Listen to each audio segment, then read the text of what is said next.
As pessoas perguntam muitas vezes sobre as 10 pragas do Egito. Bem, essas 10 pragas do Egito você encontra lá no livro do Êxodos, né?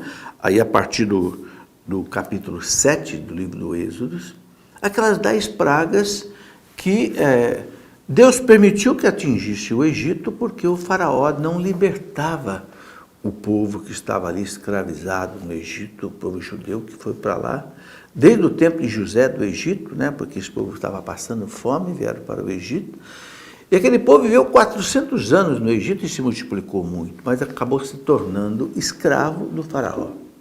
Então, através de Moisés, nós sabemos que Deus libertou aquele povo do Egito para a terra prometida, né?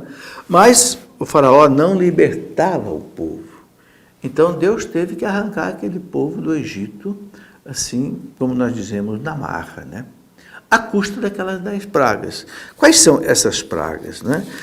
O texto bíblico, a partir aí do capítulo 7 do livro do Êxodo, coloca a primeira praga como as águas transformadas em sangue.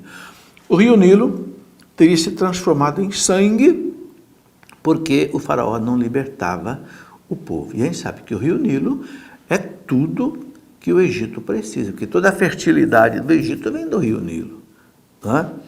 Depois, a segunda praga, aquela praga das rãs, as rãs que inundaram, né, até os palácios, e o rei não libertava. Depois, a outra praga, aquelas moscas varejeiras, mosquitos, a terceira praga, os mosquitos, a quarta praga, as moscas varejeiras.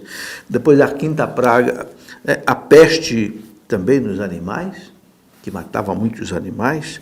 Depois, a sexta praga, muitos tumores que surgiam, né, nas pessoas, e o rei ainda resistia. Depois, né, nós tivemos aí ainda outras pragas que o livro do Gênesis aqui coloca para a gente, né? Por exemplo, a sétima praga, aquela chuva de pedra, de granizo, que arrasou as plantações, mas assim o faraó continuou indo com o coração endurecido.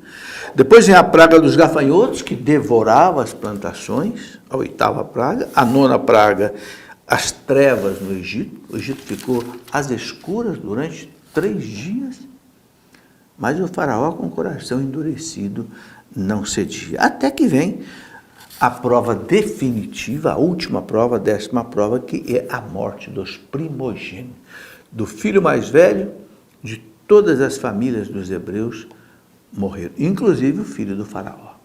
Aí o faraó entregou. Bem, essas pragas do Egito, como é que a gente deve entender?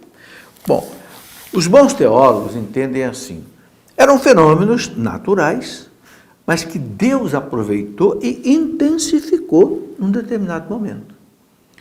Então, os mosquitos, os tumores, etc., eram coisas que já aconteciam de certa forma, mas que Deus agiu aí.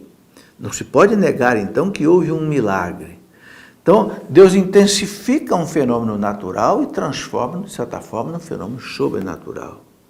E outra coisa muito interessante de notar é que as pragas foram ficando cada vez mais pesadas, não é? Porque o faraó não cedia. Até que Deus teve que chegar no ponto máximo de tirar a vida do filho mais velho do faraó, ou seja, o herdeiro, né, do reino. Aí o faraó cedeu, deixou o povo embora. Será que com a gente também não acontece um pouco disso? Será que isso aqui é castigo? Não, é correção. Deus castiga, sim, castiga, mas o castigo não é aquele castigo que é uma vingança, que é para fazer. Não, é uma correção. Você que é pai, você que é mãe, você não corrige teu filho, você não põe de castigo lá, você não corta a mesada, não corta isso, não corta aquilo, para seu filho obedecer, entrar na linha. Deus também faz isso com a gente. Agora, a gente não pode ter o coração endurecido, que nem o faraó, que não entende o motivo do castigo, não entende a correção fraterna, paterna de Deus e vai endurecendo o coração. Então, é uma lição muito grande. As pragas existiram, fenômenos naturais intensificados por Deus num determinado momento, né?